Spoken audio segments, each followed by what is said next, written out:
Hello সবাইকে। আজকে আগের দিন আমাদের পড়া হয়ে গেছিল ম্যাথের বিষয় নিয়ে, সেটি হচ্ছে ক্রমিক সংখ্যাকে নিয়ে। আজকে আমরা যেটি বুঝবো সেটি হচ্ছে ক্রমিক জোড় ও ক্রমিক বিজোড়। সুতরাং আপনারা ভিডিওটিকে স্কিপ না করে কন্টিনিউ দেখতে থাকবেন। আশা করি সম্পূর্ণ জিনিসটিকে বুঝে নিতে পারবেন। তো প্রথম কথা হচ্ছে কি, যে ক্রমিক জোড় মানে কি আর ক্রমিক বিজোড় মানে কি সেটাই বুঝতে লাগে। তো ক্রমিক জোড় মানে কি?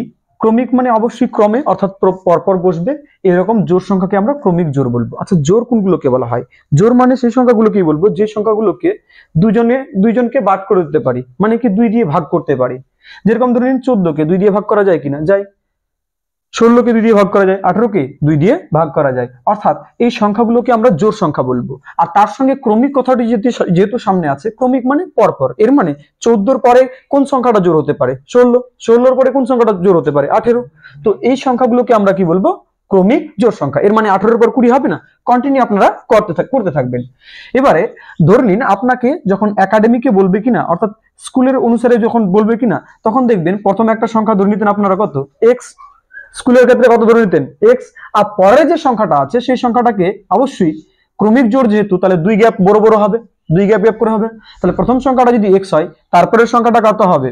X plus 2। অবশ্যই তাহলে এর পরের সংখ্যাটা কত হওয়ার কথা? X plus 4। আপনারা হয়তো বুঝতে পারলেন না, তাই কি না? যেহেতু আপনারা বুঝতে পারেন না, তাহলে আমি এখানে সুন্দর করে বুঝাই দিই। 14কে আমি 1 মিনিটের জন্য ধরে নিলাম কি? এক্স। তাহলে এর পরের সংখ্যাটা কত ধরে নিলাম? 16। তাহলে 16কে আমরা বলতে পারি না 14 প্লাস 2? বলা যায় কিনা? অবশ্যই বলা যায়। তাহলে 14কে যেহেতু আপনি এক্স ধরলেন, তাহলে এক্স প্লাস 2 পরের সংখ্যাটা হবে, এবং তারপরের সংখ্যাটা আমরা ধরে নিলাম 18। 18 মানে 14 থেকে কত বড়? 4 বড়। 4 বড় মানে কি হবে? X plus 4। পরের সংখ্যাটা কত হবে? X plus 4। আচ্ছা, সেম ভাবে আমরা ক্রমিক বিজোড় সংখ্যাগুলোকেও এইরকমই ধরতে পারি। দেখেন তো এরকম কি ধরা যায়? যেরকম ধরে নিন আমি একটা সংখ্যা ধরলাম 15। 15কে যদি এক্স ধরি, তাহলে পরের সংখ্যাটা কত হবে? 17। 17 মানে কি? 15 প্লাস 2, তে কি না? তাহলে আমরা এক্স প্লাস 2 বলতে পারি। নেক্সট সংখ্যাটা তাহলে কত বলতে পারি? এক্স প্লাস 4 বলতে পারি। পরেরটা তো বলতেই পারবেন, তাহলে এক্স প্লাস 6, এরকম করে চলতে থাকবে। তাহলে আমরা সুতরাং বুঝে নিলাম যে না, ক্রমিক জোড় সংখ্যাগুলোকে কিরকম ধরতে হয় যখন ক্লাস বেসিসে পড়ি আমরা, আর ক্রমিক বিজোড় সংখ্যাগুলোকে কিরকম ধরতে হয়। ক্লিয়ার? এবারে আমাদের জবের ক্ষেত্রে যে প্রশ্নগুলো দিয়ে থাকে সেগুলো বুঝবো। আমরা তো এইটুকুনি নিয়ে কোনো প্রবলেমই নাই, তাই কি না? তাহলে এবারে যেটুকুনি বুঝবো সেটা হচ্ছে কি, যে দুটি ক্রমিক জোড় সংখ্যার গুণফল যদি 120 হয়, তাহলে সংখ্যা দুটি কত হতে পারে? আরেকটি সেম ভাবে প্রশ্ন, যে না দুটি ক্রমিক বিজোড় সংখ্যার যদি গুণফল 143 হয়, তাহলে সংখ্যা দুটি কত হতে পারে? এবারে তাহলে আসি আসল ব্যাপারে, মানে এটাকে বুঝাতে নিয়ে। তাহলে বোঝানো যাক এটা। আপনারা এইটুকুনি খালি একটু ধ্যান দিয়ে দেখবেন যে আপনারা সম্পূর্ণটুকুনি বুঝে নিতে পারছেন। এটুকুনি বুঝার আগে, মানে মেইন থিমটা বোঝার আগে যেটা বুঝাচ্ছি, এটা একটু ধ্যান দিয়ে বুঝার চেষ্টা করেন। যেরকম ধরে নিন আমি আপনাকে বললাম গুণ করতে বললাম, কিরকম? ধরে নিন বললাম আপনাকে 11 আর 13 গুণ করলে কত হবে? তো আপনি হয়তো 2-1 মিনিট ভাবতে পারেন, ওকে, কিন্তু আমার ভাবা লাগে না। প্রশ্নটা হচ্ছে কেন? কারণটা হচ্ছে আমি সরাসরি বলে দিতে পারবো 143। এবারে আপনারা বলবেন যে না 11 দিয়ে গুণ তো যে কেউ পারবে। আমি ধরে নিন বললাম যে 15 গুণ 17, এর গুণ করলে কত হবে? আপনাকে ভাবতে লাগবে, তাই কি না? আমি সরাসরি বলে দিব 255।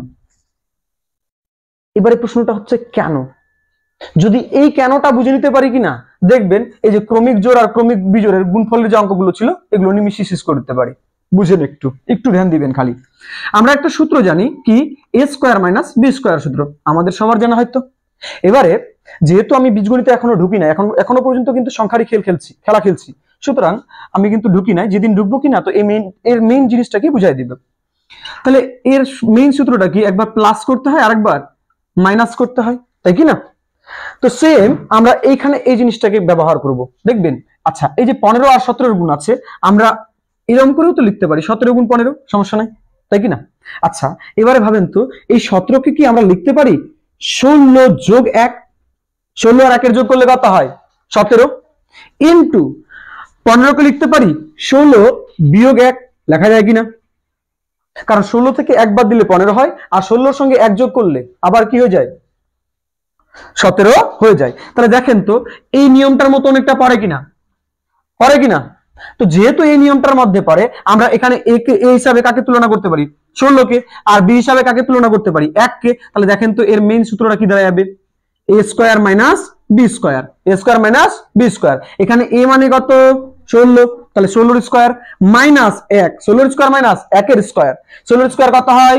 256 বিয়োগ 1, অর্থাৎ তাহলে সংখ্যাটা কত হয়ে যাবে? 255। ওই দুটো যে হিসাব করলাম সে দুটো ছিল ক্রমিক বিজোড়কে নিয়ে। এবারে ক্রমিক জোড়টাকেও দেখে নি যে সেম কি তাই দাঁড়াবে। আপনারা গুণ করতে পারেন, এটার গুণটা অবশ্যই কত হয়ে যাবে? 168। কত হবে? 168। কিভাবে শিওর বললেন? আপনারা হিসাবটা করতে পারবেন একদম সেম ভাবে, এইরকম আপনারা ভাঙাতে পারেন।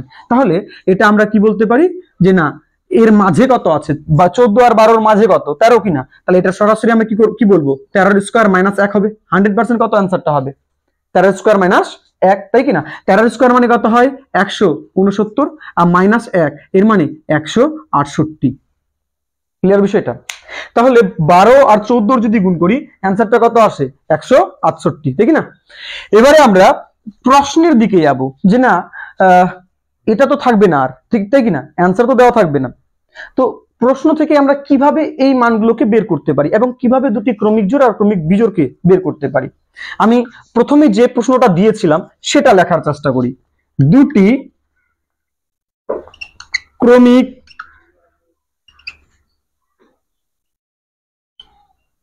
জোড় সংখ্যার গুণফল, জোড় সংখ্যার গুণফল কত ছিল জানো? প্রথমটা 120, তাই কিনা? তাহলে সংখ্যা দুটি কত? এটাই বলছিলাম কিনা, সংখ্যা দুটি কত? তাহলে আমরা যে এই মানটা পেলাম 168, নিশ্চয়ই কারো না কারো স্কয়ার করে ওর থেকে 1 বাদ দিয়েছিলাম, তাই কিনা? তাহলে এখানে যে দুটি ক্রমিক বিজোড়ের গুণফলের কথা বলা হয়েছে, এটা তাহলে নিশ্চয়ই কোনো না কোনো সংখ্যার স্কয়ার থেকে 1 কম আছে, ঠিক কিনা? আপনারাই ভাবেন। এই যে করলাম দুটি ক্রমিক জোড়, দুটি ক্রমিক জোড়ের গুণফল করলাম, কত আসছিল? 168। 168 সঙ্গে যদি আমরা 1 যোগ করে দিই তাহলে কত হয়ে যায়? 169। আচ্ছা 169 এর কি আমরা বর্গমূল করতে পারি? অবশ্যই 169 এর বর্গমূল করতে পারি। 169 এর বর্গমূল করলে কত হয়? 13। তাহলে আমরা এখান থেকে বলতে পারি কিনা যে এর সামনের সংখ্যাটা হবে 100% 12 আর এর পরের সংখ্যাটা 14, অর্থাৎ তাহলে অবশ্যই দুটো সংখ্যা যে দুটো সংখ্যার গুণ করে আসছিল 168 সেটা হচ্ছে 12 আর 14, তাই কিনা? তাহলে আমরা উল্টো ভাবেও ক্যালকুলেশন করে ওই মানগুলোকে বের করতে পারি, তাই কিনা? যেরকম আমি এখানে বলছি যে না দুটি ক্রমিক জোড় সংখ্যার গুণফল 120, তাহলে সংখ্যা দুটো কত হবে? তাহলে যেহেতু গুণফলটা 120 আছে তাহলে আমরা কি করব? এখানে 1 যোগ করে দিব। কারণ কি এখানে কি হয়ে যায় বিষয়টা যে 13 স্কয়ার মাইনাস 1 মানে কি a square minus b square formula চলে আসে, তাই কিনা? তাহলে আমরা এখানে কি করব? 120 এর সঙ্গে 1 যোগ করে দিব। কি করলাম? যোগ করে দিলাম। আর যোগ করে দেওয়ার পর কত চলে আসে? 121, তাই কিনা? তাহলে 121 এর এখন কি করব? বর্গমূল। 121 এর কি করব? বর্গমূল। ওকে, তাহলে বর্গমূল করলে কত হবে জানি স্যার? বর্গমূল করলে অবশ্যই 11 হবে, তাই কিনা? এবারে এই যে 11 আসছে এই দুটার একে মাঝে রেখে এর পেছন দিকে এবং সামনের সংখ্যাটিকে লিখে নিব। তাহলে কত হবে? 11 নিচে কত হয়? 10, আর এর থেকে বড় কত হয়? 12। আপনারাই গুণ করেন তো, 12 আর 10 এর গুণ করলে কত হয়? 120। তাহলে দুটি ক্রমিক জোড় যে দুটার গুণ করলে 120 হয় সে দুটার সংখ্যা হচ্ছে 10 আর 12। এবারে আপনারা বলবেন যে এটা তো সিঁড়ি ভাঙার মাধ্যমে করে নেওয়া যেত। কিরকম সিঁড়ি ভাঙার মাধ্যমে? যেরকম ধরুন 120 কে আমরা এরকম ভাঙাতাম, 10 12 120, একবারই তো বেড়ে গেল স্যার, এত দিমাগ মানে বুদ্ধি খাটার কোনো প্রয়োজনই ছিল না। কিন্তু না, যখন প্রচন্ড বড় একটা ডিজিট দেওয়া থাকবে তখন কি করবেন, ঠিক না? তখন তো আর এরকম ভাঙাতে গেলে অনেক সময় নষ্ট হয়ে যাবে, আর চাকরির ক্ষেত্রে কিন্তু এতটুকুনি সময় দেয় না, ঠিক না? খুব কম সময়ের মধ্যে আমাদেরকে করতে হয়। সেই জন্য আমি নিয়মটা শেখার জন্য ছোট একটা এক্সাম্পল দিয়েছি। এবারে আমি বড় সংখ্যা নিয়ে বোঝানোর চেষ্টা করছি। তাহলে চলো আমরা নেক্সট প্রশ্নতে যাই। এটা তো আশা করি সবাই বুঝিয়ে গেছি, তাই কি না? এবারে আমাদের আলোচ্য বিষয় হচ্ছে যে ধরে নিন আপনাকে বলল যে দুটি ক্রমিক জোড় সংখ্যার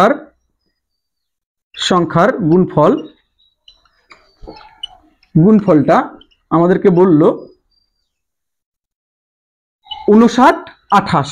তাহলে সংখ্যা দুটি কি কি? প্রশ্ন জিজ্ঞেস করতে পারে যে সংখ্যা দুটি কি কি। তাহলে স্যার আমাদেরকে তো প্রথমেই শেখা দেওয়া হয়ে গেছে যে না কি করব, 59 28 এর সঙ্গে 1 যোগ করে দিব। এক কি করে দিব, যোগ করে দিব। যোগ করলে কত হয়ে যায় 59 29, তাই কি না?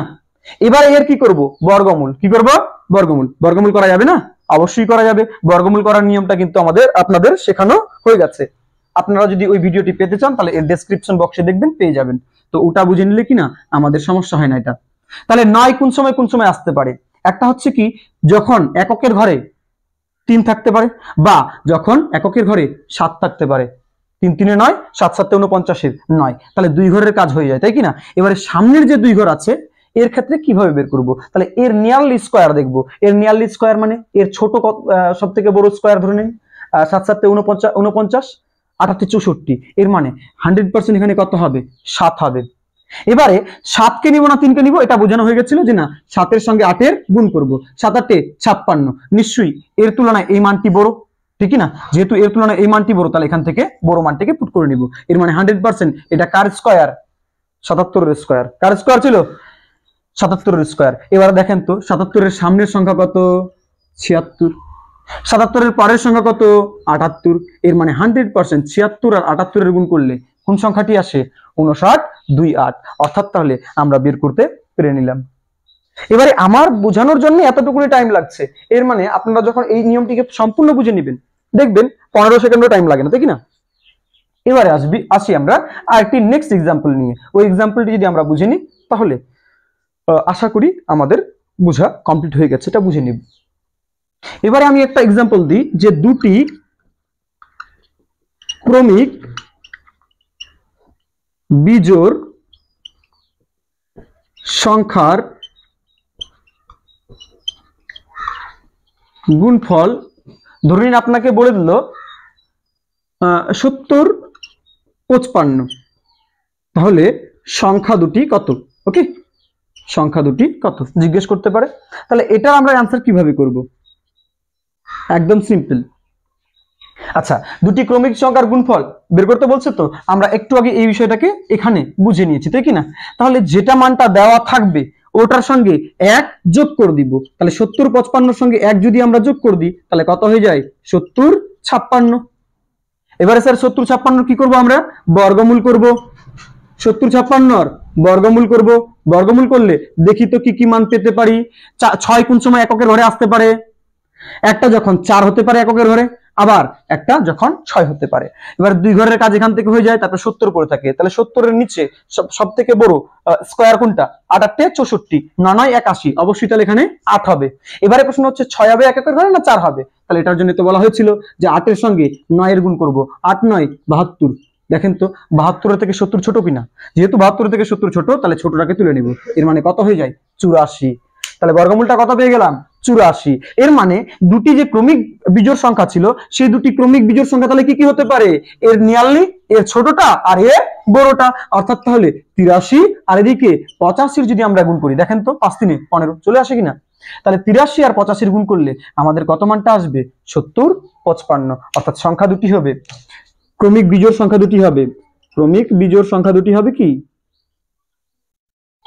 বিজোড় সংখ্যা দুটো হবে, একটা 83 আর একটা 85। আশা করি আমরা বুঝে গেছি বিষয়টাকে। তাহলে আপনাদের যদি এই বিষয়গুলো নিয়ে আরো কোনো প্রবলেম থাকে তো সুতরাং আপনারা কমেন্ট সেকশনে বলতে পারেন। আর তার সঙ্গে এটি বুঝে নিলে আপনারা কিন্তু লাইক কমেন্ট শেয়ারের মাধ্যমে আমাকে উৎসাহিত করবেন।